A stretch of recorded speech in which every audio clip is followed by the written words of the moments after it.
of the influencers somewhere out there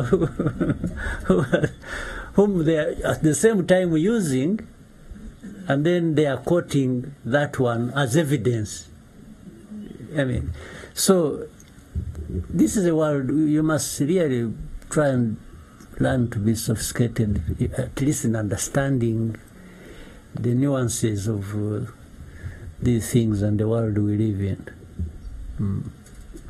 Thank you very much, Mr. President.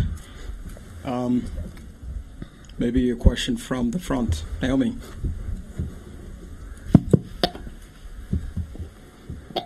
Thank you, Your Excellency. Amazina Nitwanishimwe Naomi, and I'm one of the content creators here in Rwanda. I think I've also seen you many times. Yes, I'm so happy to be sitting right in.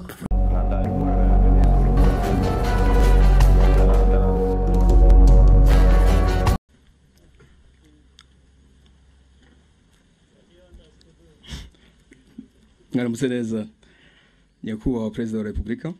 Amazina yanjye ni Yusuf Ntwari, nkaba nishimiye kuba umusangiza w'amagambo muri iki kiganiro. Nyakubahwa, murakoze kuba mwaduhaye umwanya wo kutuganiriza kuri uyu munsi, aho twateraniye aha ku Murindi habereye amateka akomeye ya RPA na RPF.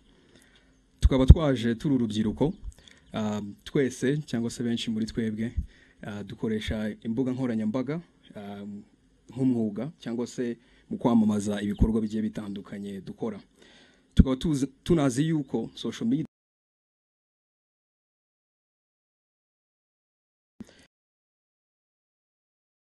ikibazo cya mbere nakibaza nkoresheje ururimi rw'icyongereza. 30 years ago, you were exactly here. 36 years old, probably younger than a few people in this audience, maybe not me, but a few people here.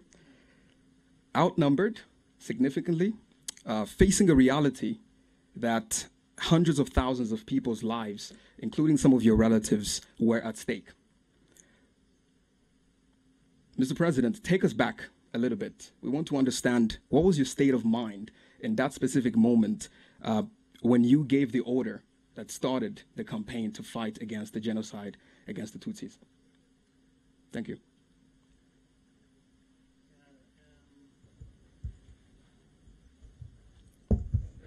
First of all, let me thank you for this moment. Much as going back in time sometimes is very difficult. At least on my part, I wish I could forget completely some of those things or days, but anyway, that is life. So what you've just said is very true. We're here. We have now recollected of the picture of literally have a map of this place fixed somewhere in my mind. It can't go away. More so, what can't go away is what was happening in our country and what was facing us and we had to deal with.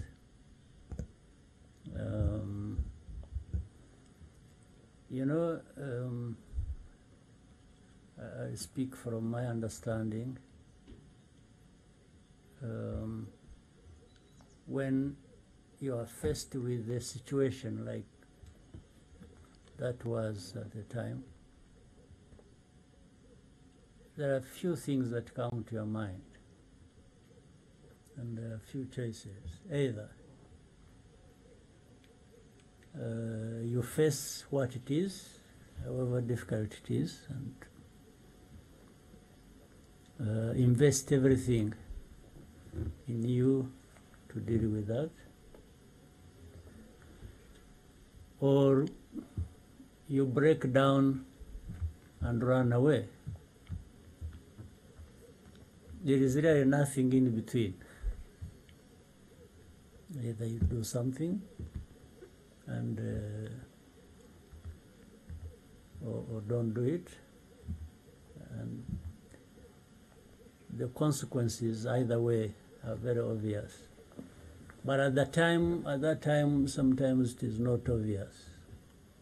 You only come to think about it later. So from the beginning, when the struggle started,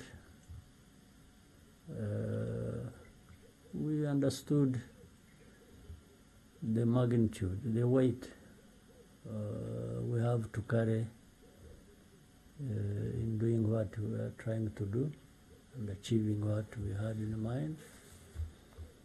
We never underestimated, but it turned out to be even much bigger, much more complicated than anyone could have thought. But still, we were there, so you had to deal with it the way it happened. So what was it that was in the mind?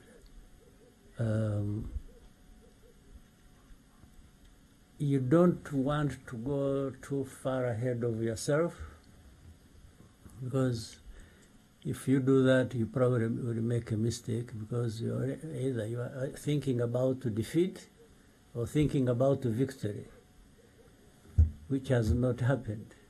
And if you thought of one, if you are sure you are going to succeed, it may end up actually being a failure. Or if you think you have already failed, that means you're not going to try as much as you could have, and you may actually end up with a failure when it could have been different, when you could have succeeded if you tried everything you could. So here, this is the place where so many things happen. First of all, taking this place and occupying it and turning it into headquarters for the RPF and the RPA combined must have happened in 1992, I think around April maybe, if I remember, or towards that, because the RPA was involved in the fighting along the border, and we hadn't taken much of the territory inside Rwanda. We were really surviving along the border between Rwanda and Uganda, where some of us had come from. And so the RPF, meaning the chairman, the commissioners, were not part of the fighting force, were staying in different parts. In fact, we had the headquarters in Brussels, Belgium, but we also had another in Kampala, Uganda. That's where it all started.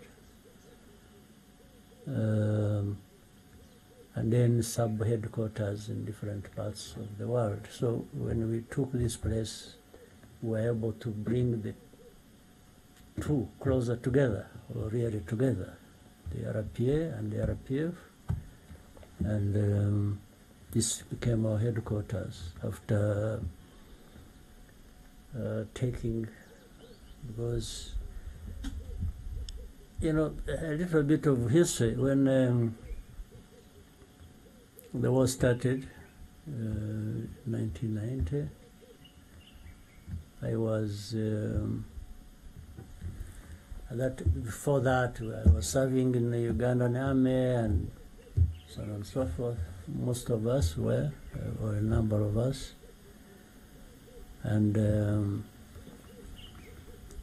when the war started, I was not anywhere near here. I was attending a military course in Kansas, Fort Leavenworth, Kansas, Command and General Staff College. Yeah, but I had now to work my way back to be here with the rest. So when I came, I found chaos. Because the leader, the first leader of our struggle had been killed on the second day of the attack, Fred Urubyiruko, and so understandably, it was already a difficult situation. Then an organization loses a leader, and what follows is easy to understand. So when I came back in the first 2 weeks of October, I arrived back from the US and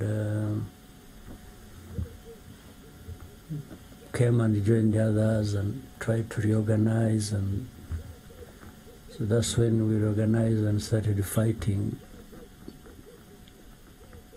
in a more organized manner because of that chaos I'm talking about that happened when we lost the leader who had led the struggle. So that's trying to cut things short so that it is not a too long story, but so that's how, all the way from then that chaos came 90 past, 91, and then 92 we found ourselves here, and what I was just narrating happened. And it happened after we had taken places around here. In fact, that was specifically after attacking Byumba, Gicumbi. Now we are going to have a meeting. There were government forces of that time, and there were also forces deployed here in different parts. So we planned and moved from the east because we are more towards Nyagatare and in between. We are trying to survive. So we organized and attacked a number of government enemy positions around, including the one here, which happened last after actually taking Byumba, then Gicumbi and different other parts. We did by bypassing their positions and actually attacked them from the back. We went through the enemy deployments, cut through, and those who were here didn't know we had attacked Byumba then. And with the others, in a place called Rukomo and other places, Bungwe, and I don't know whether they still bear those names. I haven't followed over it, but so then we took this place because our positions were now far ahead, so this was more or less protected, and that's why we turned it. We had the headquarters. It was making it easy for us because from here to the border, I think is about 30 kilometers, maybe, something like that. So we would operate going forward and spread wherever we needed to. But at the same time, we had access to the border with Uganda, and that's how most of the time we used to get food and medical supplies and other things we needed. So it was easy, this position was easy to connect us with the world, but to connect us with the country, and enabled us to carry out the operations we had to carry out. So we grew from here quite fast, and yeah, so that is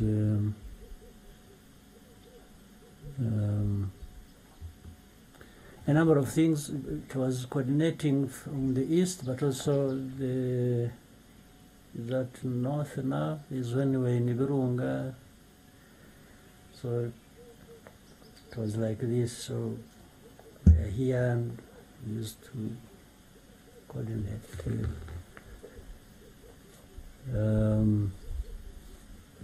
So what was in my mind when it came to the time, there came a time there were peace negotiations in Arusha, and then it failed. Then I remember in 1993, was it 93, February 8th, I think, the Arusha peace negotiations failed, and because the government had started killing people in Kibirira, or started killing Babogwe in those areas, and we told them we can't be here talking peace, and then they kill people again, so that means we are going to fight again. And so the negotiations failed in 92. We stopped because of that, and they resumed fighting. In fact, that's when we took now a much bigger territory than we even had when we resumed fighting later on. We spread, and so from 93 February, we had because of ceasefire and in peace negotiations, we got an opportunity and trained the fighters, and they were ready for the next task, meaning when the ceasefire broke, then we resumed fighting. We took, you heard of, there used to be a demilitarized zone that you have heard about.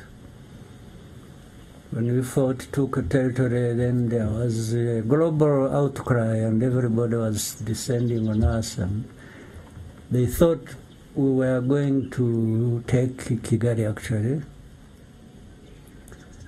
But I don't think, much as we could easily have militarily, from the operational point of view, would have easily taken Kigali, but I thought politically it would be a big mistake, and that's why I prevailed over. There was the urgency for people to say, well, let's finish the job, but I thought it wasn't going to, the job wasn't to get finished, because in a way we would be overstretched, then we are taking on something much bigger than we can handle, organizing the country, but still the forces they were being defeated here, but as the government was still established, they still had forces. I think we would have faced bigger problems than people thought. So, but when we were being told we must go back so that peace talks resume and continue, in the end we put a demand which we will not relinquish. We demanded that for the areas we have taken a big part of the country as a result of breaking the ceasefire by government and so on and so forth, we cannot return these this area or these positions to the government. They've lost that, and they've lost it because of their own big mistake.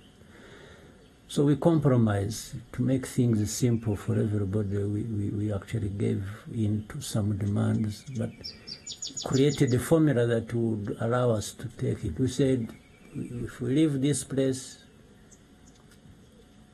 it should be demilitarized, and maybe UN, or there was also at the time some African Union observers who were here, and said they should monitor this area. The government should stay where we pushed it to, and for us, we have no problem going back to our positions.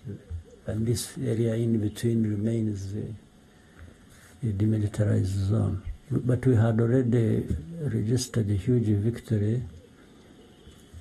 We were able to connect with the people in the country to a great extent.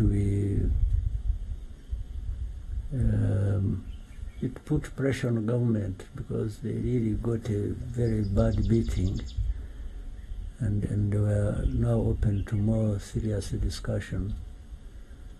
And that's what. So everything was being coordinated now from here, from Murindi. So when it came the genocide, even before that, we used to monitor everything happening. We used to monitor militias being trained in there are hundreds of thousands in every district, as we have them now. And the plans would leak. We had people who would tell us, and we used to share it with the UN, the forces that were present here in the country, and we found actually they knew a lot about what the preparations were, by whom, where, and for what intention. They knew. When you hear people talk about genocide and as if it was something that just happened or happened because of Habyarimana's death or this and that, it's all rubbish.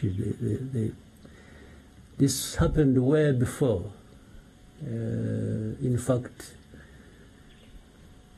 General Darer, the commander of the UN forces, used to come here many times. He would come by helicopter or by road many times. There are so many visitors who used to come here, even from outside of Rwanda, and we used to share this information. We used to discuss it. We would give them information you have, give them evidence, give them, and sometimes we would find they already know.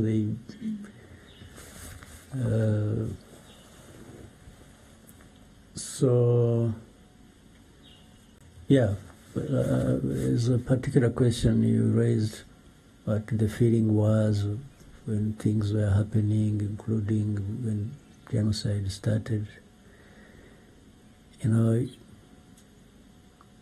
it is hard to go back and tell people what you are thinking.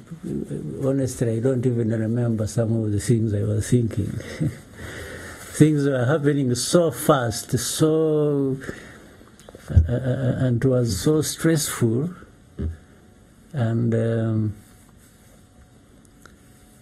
I spent more time and energy trying to stabilize myself so that I don't collapse under the weight of everything. But focused on saying, first, if it is fighting, we must fight to win. If it is even politics, we must do the right thing politically, still make progress. And then when the genocide started, the immediate thing was to fight the people who were killing. Second, try and save as many people as we could, if it were possible. But same time collapsing the government that was responsible for that.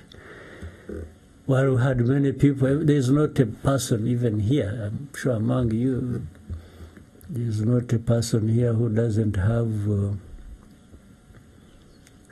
a number of people who were killed that were known to them, were relatives, were parents, were children, were things like that. And by the way, it is because I've asked many times. You see, in a situation like ours, genocide is happening. There are perpetrators, there are victims. But overall, there is nobody who is not dying on either side. You are killing people in a genocide, you are therefore going for those you are targeting. But at the same time, those who are doing the killing of other people were also facing death because we had to fight them. So in the end, nobody, there's not a single person of the millions here in Rwanda who would say they gained from this. Everybody lost. Even those who started it and started killing people, they wanted to achieve something, but they didn't achieve it. Because what they intended to achieve was not just killing a few. They wanted to exterminate people. A certain group of people, they thought deserved that, or they wanted to kill. So it didn't happen because not everybody died. There is always going to be people who will remain alive. And so I think that's what else you want me to tell you? Yeah, thank you very much. Ask me anything, yeah. Yes, thank you very much, Your Excellency, for the context. Yes, I'm sure there's a lot of questions from the crowd, so I'll open it up to the floor. Please raise your hand if you have a question, and before you ask your question, introduce yourself, tell us a little bit of who you are, and then address your question. Try to be as concise as possible. Scovia? Murakoze nyakubahwa Perezida wa Repubulika, nitwa Scovia Mutesi, ndi umwanditsi w'ikinyamakuru Mama urwa Gasabo. I see you every day on the media, social media. On the social media, yeah. Yeah. Murakoze, ikibazo cyanjye nashakaga kubaza, usobanuye byinshi bigaragara inzira yari ikomeye, ariko nagize ikibazo nifuza kubaza, ese musobanura mute impamvu mwari mufite ikomeye yumvaga ko mushobora gutsinda ubutegetsi bwa Habyarimana bwari bufite ingabo zikomeye ndetse bashyigikiwe n'amahanga, mu by'ukuri yumvikanaga nkakomeye. Nyuma yaho uyu mukanya tugeza aha General Kabarebe yadusobanuriye uko mwageraga mu Mutara, uko mwasanze bimeze ko byasaga nk'ibiteye ubwoba. Impamvu ikomeye mwagize mukumva ko muri butsindura urugamba kugeza uyu munsi nyuma y'imyaka 30 mwicayeho. Ndabashimiye. Ndakubwiza ukuri, ntabwo ari science ngo muri science nararebaga nkasanga turi butsinde, cyangwa ntabwo ari, it's not anything, ntabwo nta kintu cyari gihari twemezaga ko turi butsinde kirenze umutima wacu kuvuga ngo natsinda ntatsinda ngomba kurwanira ukuri kwanjye. Nicyo umuntu yashingiyeho, ibisigaye bikubakira aho ngaho. Ntabwo rero ntawari ufite icyizere ngo ibintu bigomba kugenda bityo, kuko na bimwe uko abantu babitekerezaga cyangwa babyifuzaga bigomba kugenda siko byagenze. Kuri bimwe hirya no hino, ariko ibyo mvuga byo kuvuga ngo twari ahantu uvuga uti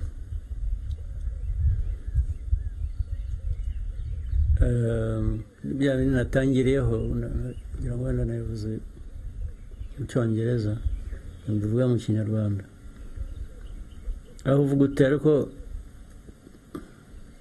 aho ndi ibindi imbere ngomba guhangana nabyo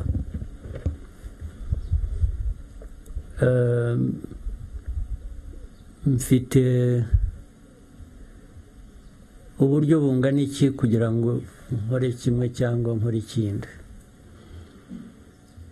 ariko ukaba ufite ibintu bibiri gusa kuvuga ngo either ndabihunga nigendere nkiza amagara yanjye kuko hari ababikoze barahunga barigendera babivamo n'ubu barakiruka ntibaragaruka ibyo babikora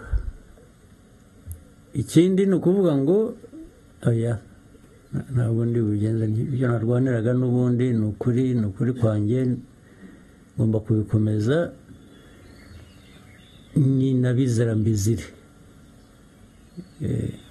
ni ibintu bibiri rero yezu urahunga cyangwa urasigara uhangane n'ikibazo ibi byo guhangana n'ikibazo byari mu bantu benshi nicyo cyiza cyabyo byari mu banyarwanda benshi ntabwo bari bake abahunze ngira ngo nibo bake kurusha basigaye bahanganye n'ibibazo muri uko guhangana rero n'ibibazo nyine ugomba gukoresha rero ubwenge noneho gukoresha ubwenge ese uhangana n'ibibazo ute guhitamo inzira uhangana nabyo nayo noneho niho hazira gukoresha umutima n'ubwenge bikaguha icyo gukora bitewe n'icyo ufite n'icyo uzi ku mwanzi n'uburyo bwo gukoresha kugira ngo utsinda ari urugamba rumwe hano cyangwa ahandi cyangwa utsinda urugamba runini rwo kurangiza ikibazo cyose nta kindi cyizere nta kintu cyari gihari cyaha umuntu uwo ari we wese yewe n'abatsinzwe banza batari bazi ko bazatsindwa babaga bazi ko ni leta bafite ibyangombwa byose bumvaga bari aho twebwe bitaga inyenzi bazatunyura hejuru gusa bakagenda natwe kubera aho twavaga nuko twari tumeze n'ubushobozi butari buhagije twari dufite usibye uwo mutima wo gukora ibyo ushaka gukora warabikoraga ariko nta garanti nta kintu cyakwemezaga ngo ibyo urwanira uzabigeraho ariko wagomba kurwana niwe kuko nicyo wahisemo kandi niyo inzira yari iri imbere yawe warebaga wakoresha gusa so ntazagira ukubeshya ngo ibyo twita intsinzi ngo barayirebaga barayirwaniye bayigeraho ariko kuba warayirebaga iza ibyo bizavugwa n'utari uhari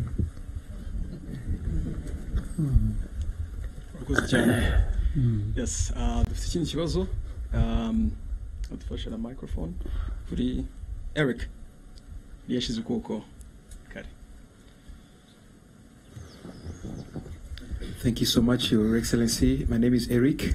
We just had a great visit of the site that was your military base, and it was a great visit. And then I went on to revisit one of the oldest video, but the famous one, where you were addressing your force, I think back in 1990. You told them in Swahili, how he quote, jeshi hili litakuwa msingi wa mabadiliko, and then he went on to tell them sasa ndiyo maana matendo yetu yanapaswa kuwa tofauti na yale ya wale tunapigana nao.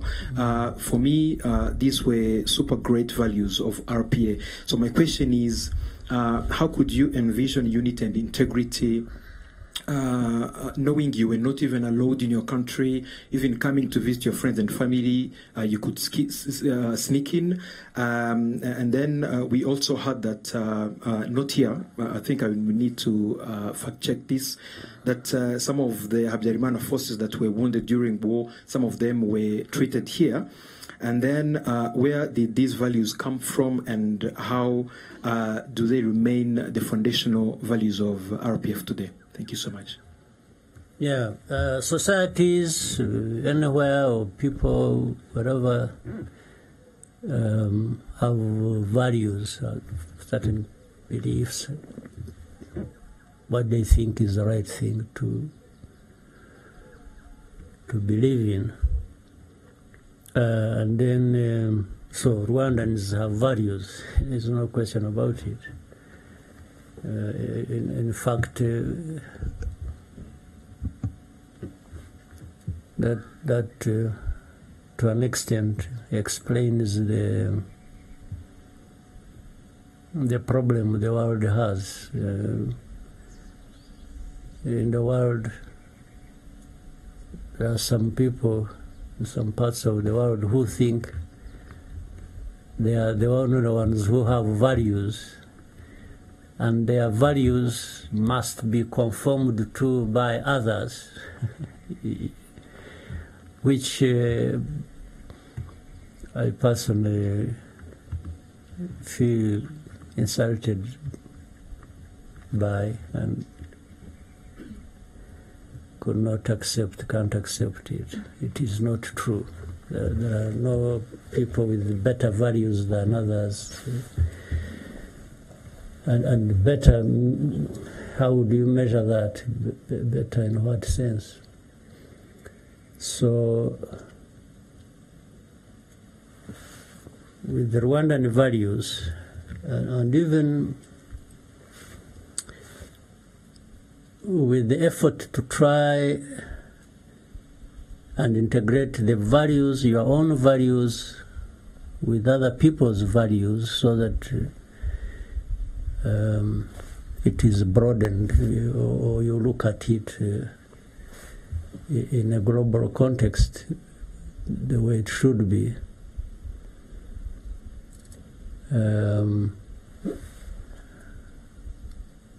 The governance of the country, the politics of the country, ordinarily should reflect the values of that society. So for a long time, in Rwanda, we had our own values even before. Then colonialism, okay, we can talk about that briefly, brought their own values, then gave or distorted the values of Rwandans, and unfortunately Rwandans came to accept the distorted values as their own. What do I mean here? Having a country that is divided on ethnic basis isn't part of the values we should espouse. We shouldn't. But that's what happened. So the RPF, the origin of it, much as it is problems that had happened to some Rwandans, not only those living in the country, but especially those outside as refugees.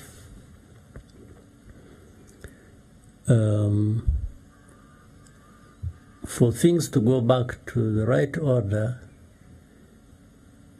the politics must be bringing back the unity of the country, so that we are no longer ethnic groups, but rather the integration of that into or by national unity. So that's really how RPF was born. It's the foundation of RPF. So what I was saying to the fighters at that time is clearly narrating to them the story of who we are, or rather reminding them, because I think everyone knew, but people don't always do things based on what they know they should be doing. So I was just reminding them, or I was telling them that this struggle has a meaning. It's not just fighting and you kill, they kill, and and you take over. Even if you take over an authority, or you are into government, you are there. You should be there for a purpose. It's not just taking over. It's there for a purpose. So that's what I was, and I knew that, of course, even as now it still is, even the RDF that transitioned from the RPA into the current defense force we have,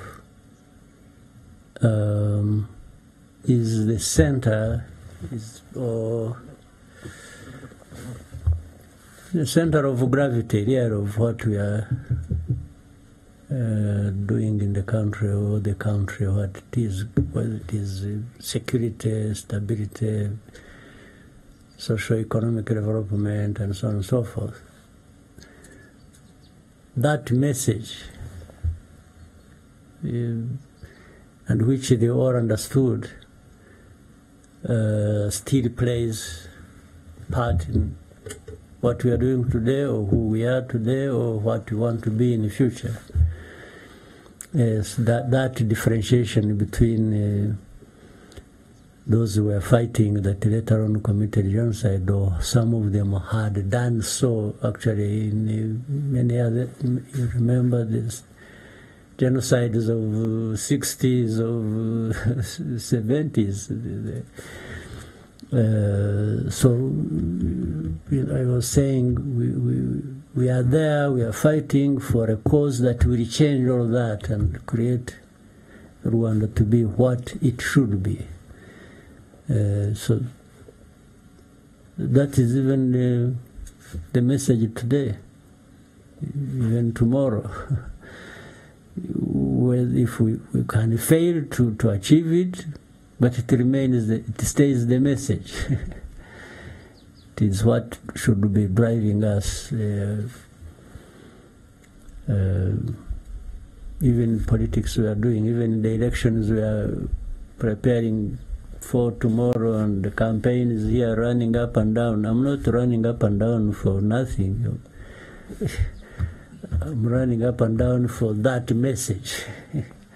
To represent it and put it where it belongs and give it the results it should have. Thank you very much, Mr. President. More questions? Joel?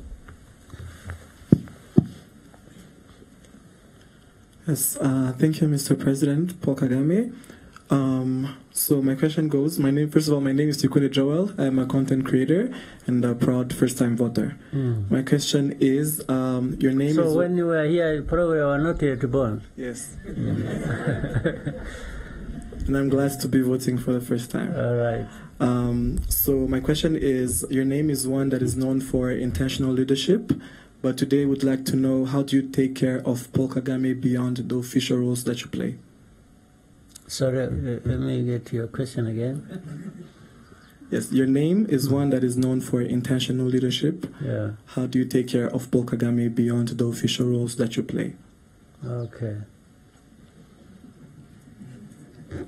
Let me tell you just off, this place where we are, actually, let me tell you something. I don't know if it is necessary. When I was at the Command and General Staff College in the US, I went to, it is going to turn out to be a long story maybe, but you know how I went there? also. First, it was not me supposed to be going for that course. I was supposed to be going for a course somewhere else.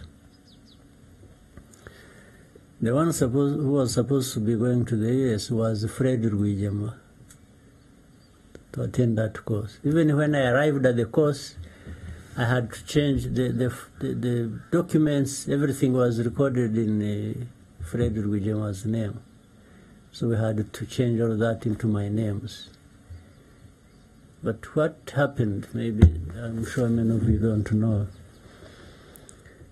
When we started organizing in Uganda to actually do what the Ugandans got to know about it, we were doing it discreetly. And even encouraging Rwandans to join the army and inviting some from different other parts of the world to come and join and be with us. And because that time it was easy to join the army in Uganda, they had many groups fighting, so we filled the space. And some of us had the opportunity of being part of the struggle from the beginning and we are so organizing and bringing people in.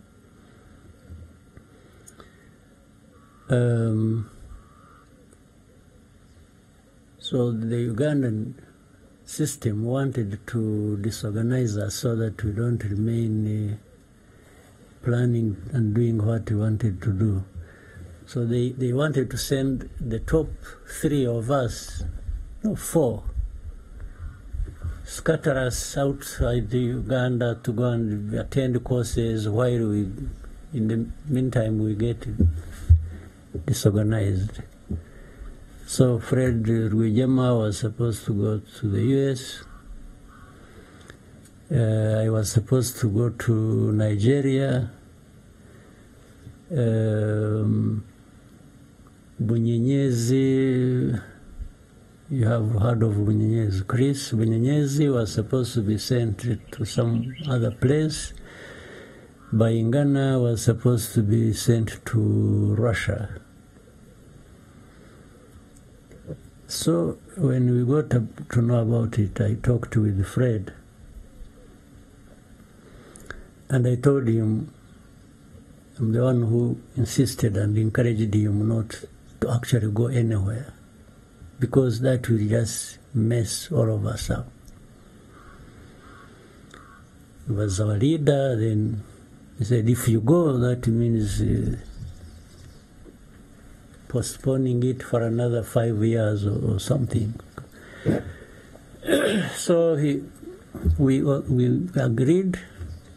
He's actually going to decline, and we tried to create a story he would tell the authorities so that they understand he's not just objecting to going. And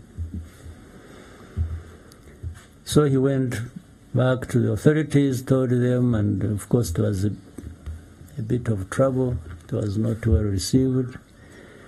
So I think the one who was told that he's not going and so on and so forth must have connected and said, you see, these people are up to something.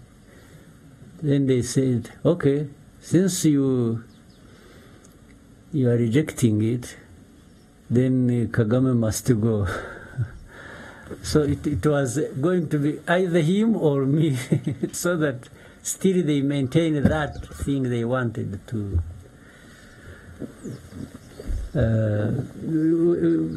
I'm sure they are warning you for time, but let me say we are in charge of time here. Don't worry. So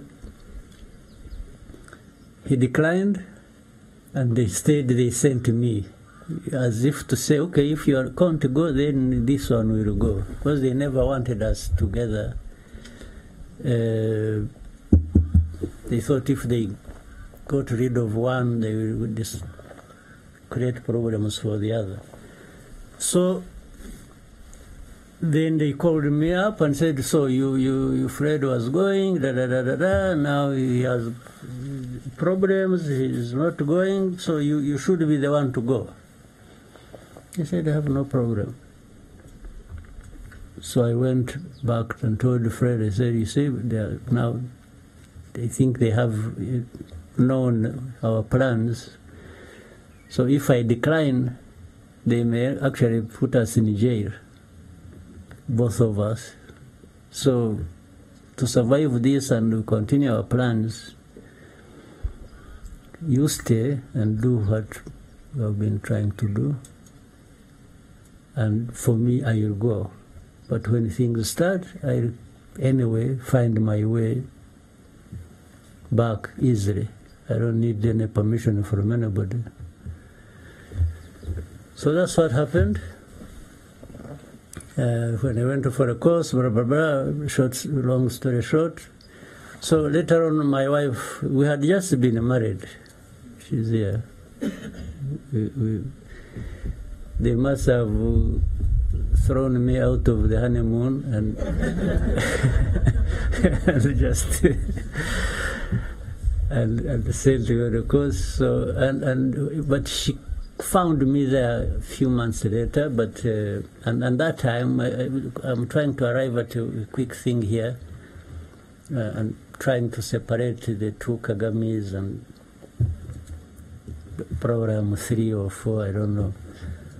But when she found me there, she was already pregnant with her first son, Ivan.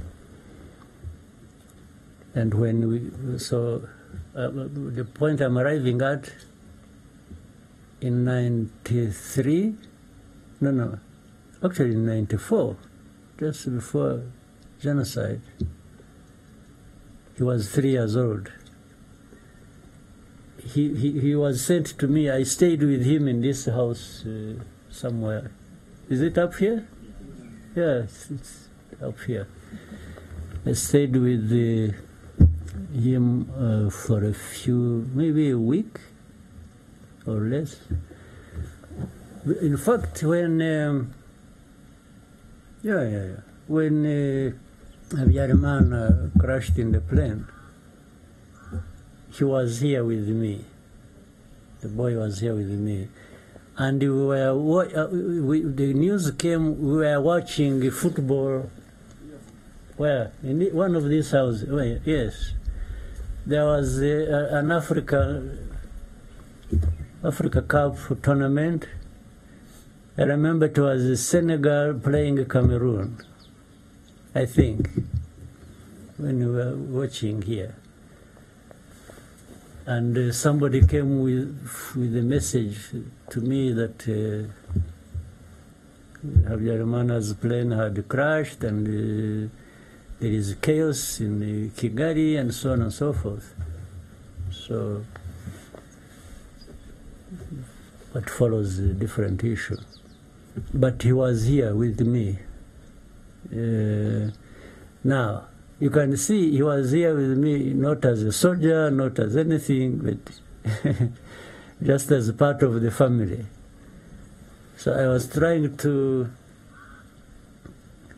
reduce the amount of stress I had accumulated by having my son around. Something else funny that happened when, of course, I said he was here when the chaos started. In fact, I left him here and went with the forces that were going to Miove. That was Miove. And so I sent a message back. I told the people who had stayed here, I said they should quickly take this kid back across the border and take him back to his mother. You won't believe it, he refused. He refused, he cried, he said, no, you must see me first. He was like, where is my father? Where is he? He refused that day, and the next day we were very busy out there. So I had to drive and walk back that, like on the second day, to come and convince him to go. Yeah, so I told the commanders I was with, where the forces were, that they give me just a few moments. I first go and solve a personal problem. So I had to come back. Actually, that time it was very dangerous because there was still some forces in between, and we had. At night, I tried to drive. I had a Land Rover. I tried to drive, but we were using indicators. You couldn't put on lights because we didn't have. So some places we would walk, others I would drive. Then I came back, arrived here around 4:30 in the morning, and stayed up until he was sleeping until he woke up. And so I told him, you know, your mother wants you, you have to go. It seems he was happy where he was staying. He wasn't. So I had to convince him. I literally forced him, gave them somebody who took him to the border, and then I went back immediately. I didn't even rest. I had to go back and in the forces. So I'm just trying to bring in the official me and the personal me. I thought maybe there wouldn't be a better place or thing to explain it than that story. So we had to keep one part is family, another part is work, and another part I don't know what it is. Yeah. Thank you very much, Mr. President. With your permission, we'll take 2 last questions. Okay. Yes. Maybe with a bonus of 3, if they could make it short, then. Yes.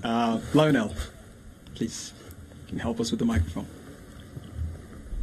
Thank you, Mr. President. My name is Lionel Yakiriye. I work at the Pan-African Review. 30 years ago, you were already the target of criticism coming from beyond the borders of Rwanda. When 30 years ago? Yeah. I'm still taking this criticism even now. Yes, that was my question. Like, what was it then, and what is it now that is driving that criticism? And what can the new generation of Rwanda learn from the way you handled it? Well, it's hard to tell, but also not. I shouldn't exaggerate. It isn't too difficult. Is there anybody in the world who would not be criticized, or who is not criticized at one time or another? I don't think. And it depends on the interests, or even the views of those who are criticizing you, about you, their views, their whatever interests, or if you. But it also means you are actually somebody. If you have to be criticized, somebody who is nobody want to be criticized because they're criticizing you for something that in one way they associate with, but would want it different. That is one possibility. The other is what either you are thinking, or your actions, or you are a danger to them. In other words, it's like they deprive them of something.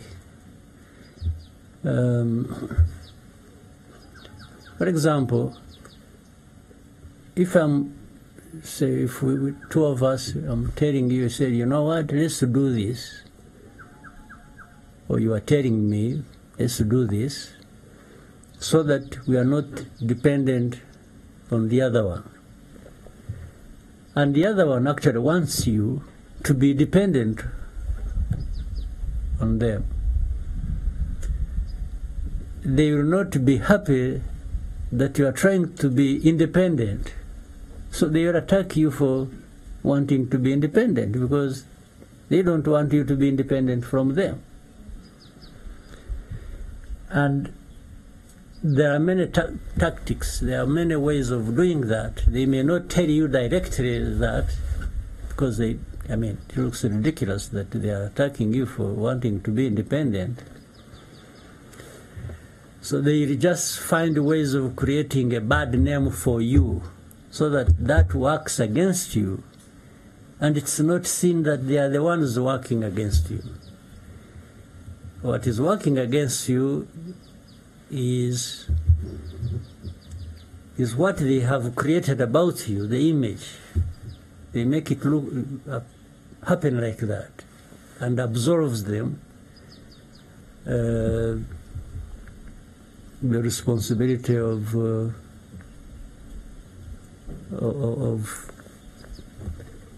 attacking you or criticizing you. So it's like, you see, it's like that. You know, at a higher level, like in our case, you know, we touched a bit of history and said, you know, what has been happening in Rwanda. Let's talk about genocide alone. It happened because the country was divided. The colonial times brought in the kind of politics and shaped Rwanda like that and so on. And then, anyway, ultimately genocide happened. So when you tell the story, actually the way it was, from colonialism and then up to the time of genocide, those who are responsible for the colonial times don't like it. And when you say they are associated with the genocide or the cause of it, they are not happy with you. Now, simple thing, for example, one of the things they do, and a simple one,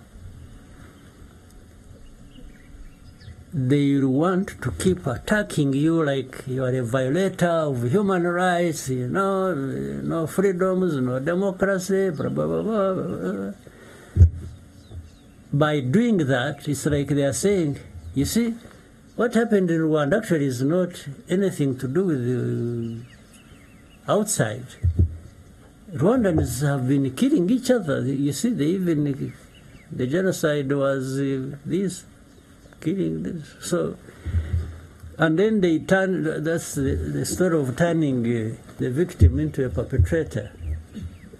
You have seen how many times they are out there saying, accusing RDF, accusing Rwanda, the security. I was reading something the other day saying, you have seen this consortium of journalists, what they are saying, that Rwanda has spies all over the world, killing their opponents, everywhere, in the whole world.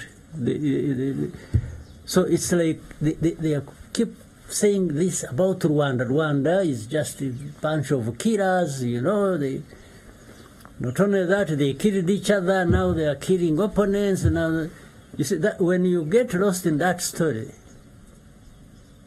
there is no outside blame. The outside blame disappears. Even the UN that was here that did nothing to stop genocide, or the whole world that watched and did nothing about genocide, ends up being absolved. it's now Rwanda. It's Rwanda, the victims, the perpetrators, they change positions. It's the outside world, well, even journalists who were busy actually orchestrating genocide and supporting genociders, and they are the ones now who are spinning this story like those ones. Yes, because of their interest, their association, the way they want to shape the story of Rwanda, the narrative of Rwanda, the way they want. You see? So you now, if you are weak, if Rwanda is weak, it's going to succumb to, and even be apologetic, or they shape it the way they want. They promote people, and you can see when they are saying, these are the people like the Ingabires, like the, somebody Ingabire, this small woman of a genocide, But they want the whole world to believe that she's an opponent, she's... actually, they would wish that one to be the president of Rwanda. And she also believes it. Yes. So she believes it, and she's everywhere giving lectures and... But this is... It's not Rwandan. This is not a Rwandan who believes this story. But the outsiders, these journalists, these ones who go to, what do they call it? Forbidden stories. It is forbidden to be talking about Ingabire. I'm actually sort of going to be blamed for it. You will see it. So, you young people who are in this kind of thing, because influencers you hold opinion. You hold opinions for a reason. You are part of the social political fabric of this country. So if you don't grasp that easily, I'm sure maybe among you or somewhere else there are people who are operating the opposite of how you are doing it.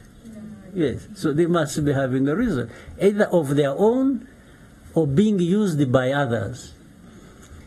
So constantly we've got to be aware, we have got to be, but we've also got to have what we want for ourselves. And we should not be apologetic about it. You check any time, any day, I've never been apologetic for what RPF is doing, what Rwanda wants, what I am doing with these people who abuse, criticize, and even in high offices, they are somewhere outside in the world. They, you meet somebody, they say, why in Rwanda, why you are doing this? You say, what? You say, what evidence do you have? They said, but so and so said this. They are talking about one of the influencers somewhere out there whom they are at the same time using, and then they are quoting that one as evidence. So this is a world you must really try and learn to be sophisticated, at least in understanding the nuances of these things and the world we live in. Thank you very much, Mr. President. Maybe a question from the front. Naomi.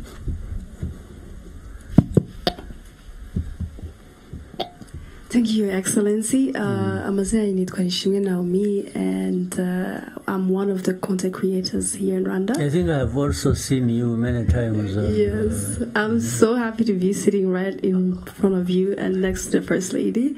My question is, what tubwira tuzabimbwa ubwo tuzabinari? It goes. And some of us here are making a living through social media. Ni gute twabinare mu gihe twamenye gusa amahoro n'iterambere mu gihugu cyacu? What are the steps? Thank you. Good. First of all, it is to know the story.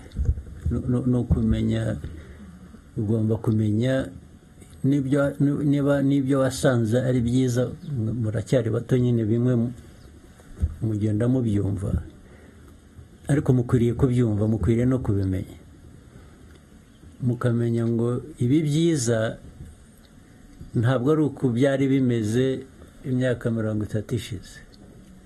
Then the question is, byagenze gute kugira ngo tube dufite ibi byiza? Immediately also what kicks in, kiza noneho mu mutwe wawe, ni ukuvuga ngo ariko ko dufite aya mateka asatya kandi twaba dufite ibi byiza bimeze gutya, ariya mateka mabi yazagaruka. So noneho igikurikiraho ni ukurinda ibyo byiza ufite. Kubirinda gute rero? Hari uburyo bwinshi. Kubirinda even by shaping the opinion, facts, evidence and explanation. Kuvuga ngo ikintu ni cyiza, umbaje uti ni kuki ari cyiza, nabikubwira. I will give you evidence, I will give you a fact, I will give you why I believe iki kintu ni cyiza. So mu byo mukora rero nyine naho ngaho, iyo byageze ahandi, iyo nanone usubira mu mateka ukareba mu mateka, turn pages ukareba, ntabwo ibyiza byikora, ntabwo ibyiza biva muri opinion gusa ngo yirushye. No mu opinion hari intambara nabyo, buri munsi you wake up ready for a fight of some kind, right? Yes. Numvuga nabi, niyo waba utavuze igihugu nabi, numvuga nabi turahangana, ndakubaza impamvu mvuga nabi kandi ugiye numva. Izindi ntambara zibaho ni izisanzwe, iz'amasasu noneho zirimo no kubura ubuzima, ibyo nabyo ntawe ubihejwemo. Ibyo nabyo hari ababyitabira so nibyo rero cyambere, ariko byose bihera ku mutima wawe n'ubwenge bwawe n'ukuntu utekereza na precisely nka bya ntimuzabimbwa muzabe ntari. Ni ukuvuga ngo kubimbwa ni ukubaho utagira opinion, utagira umuntu yagutuka uti amusore akaba ari we apologizing. No, it should be down to apologize, not me. So kuba intare bivuga ari ni uguhangana n'ikibazo cyaba icyawe ku giti cyawe, cyaba icy'umuryango wawe, cyaba icy'igihugu, ukakigira icyawe. You want to nibura gutanga umusanzu mu kuyikemura. Wakoze cyane, Your Excellency. Turafata the bonus question mwaduhaye. Byuka vuba. Yes. Murakoze. Nitwa Kwizera Josue, nkaba ndi umunyeshuri muri UR, ariko nanone nkankoresha social media ku izina rya Byuka vuba cyasabura cyaryamye. Mu kiganiro cyabahuje n'abanyamakuru muri Byuka vuba, I think cyangwa uracyaryamye? Yego. I think I've seen it. I have followed that. Thank you, Yes. Mr. President. Ni wowe rero. Yego. I didn't know. Mu kiganiro cyabuje n'abanyamakuru umwaka ushize muri 2023 abanza no ku ifoto yawe iri ku ntuzi ukoresha ntabwo ari yawe bwawe. Yego. Hariho undi muntu. Yego, nyakubahwa perezida. Nibyo? Yego. Oh, then I have followed. Thank you. Umunyamakuru wa TV1 KNC yabajije niba abanyarwanda dukeneye kwitegura igihe twaba duteye bitewe n'amagambo ari guturuka hanze, aho uravuga ko ashaka kuzatera u Rwanda. Nyakubahwa Chairman mwamusubije mubwira ko dukwiriye kuryama tugasinzira, tukongera tugasinzira nta kibazo dufite. Mu kumusubiza twebwe twaragiye nyine nta kibazo dufite, turyama tugasinzira. Ariko nifuza kubaza urubyiruko rushaka gukomeza kuryama ariko rukaryama hari icyo ruryamanye, ku buryo igihe telefone yazasonera utazakenera undi muntu ubigisha gukotana. Mwaba muruteganyiriza iki? Murakoze cyane. Byarateganyije, byararangiye.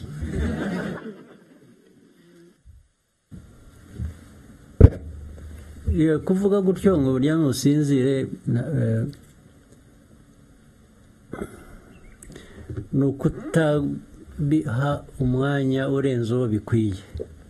Ariko naho ubundi uko igihugu cyacu gikora, hari abakirinda ku buryo bw'umwuga bw'umwihariko, umutekano warwo birakora, kandi ntabwo ari aba bantu bambaye iriya myenda gusa bijyanye n'umurimo bakora. Buriya ibikorwa bishingira no mu baturage, bakorana n'abaturage hose, ku buryo noneho no mu buryo bundi, ari ubw'ibiza, ari ubw'icyabaye aha, ari impanuka yabaye aha, hari uburyo, hari ubugezweho, hari ubusanzwe, ari wa mutima navugaga. Abagomba kubimenya ako kanya barabimenya, bakaba bazi ngo habaye impanuka, habaye iki, nimutabare, nimugire mute. Urumva rero ko bitasigara inyuma no mu buryo noneho bwo guhangana n'abaturuka hanze bashaka guhungabanya umutekano wacu. Abantu ni ukuryama, ariko kandi nyine musigaye mufite na za telefoni rero. Hazaho ka alamu kakubwira ngo hari uburyo bwinshi butandukanye aho abantu bagomba kubimenya. Noneho hari n'ubundi buryo bugomba gutegura abo ngabo bagomba kugira icyo bakora bashoboye aho ariho hose. Ariko the message iri ari muryame musinzire wazi guhumuriza abantu, but at the same time bivuze ngo niyo harimo noneho hari uwavuze iby'intare n'iyi intare mwari mwayibona, ariko uzayirebe uhora usanga isa n'isinziriye, ariko burya ntisinziriye. Niyo ukandagiye gusa ukumva irabyuka, ariko ikindi gihe ibisinziriye. Kuruhuka, kuryama rero mugasinzira nibyo n'ubundi mukwiriye kugira ihumure, mukaryama mugasinzira. Ariko muri mwe iyo akantu gakomye urakanguka, sibyo? Naho ibi bindi rero bisakuza biriya rwose nabo kandi barabizi. Ni ukuvuga gusa ko bashaka mujya mu makuru mugasubizanya, baratukana bagashaka ko basubiza, nawe ukandura nkabo, so barabihorera. Ariko iyo byarenze umurongo barabizi. ikibabaho. Murakoze cyane. Thank you very much, Your Excellency, for the inspiring words. I believe that this place and the tour that we did was very inspirational for us. Maybe we will not fight the same kind of fights that you did 30 years ago, but we have a very important fight to do as well, Sure. which is information online and using social media for the right reasons. So thank you very much, Your Excellency, and good luck on the campaign today. Thank you. Actually, you are lucky. You have the information fight available for you, but you can even join the other ones. So for you, you have for me, it was only one option. That was just the information one I didn't have. But for you, you are lucky. But just know that the possibilities are limitless. That's the most important thing. And this is your country, it is yourselves, it's there shouldn't be anything that should deprive you what you want to have or want to be or want to. Just it starts from within you. Just don't accept nonsense. Yes. We will not. Yes. All right. Thank you very much. Thank you, Your Excellency. Yeah.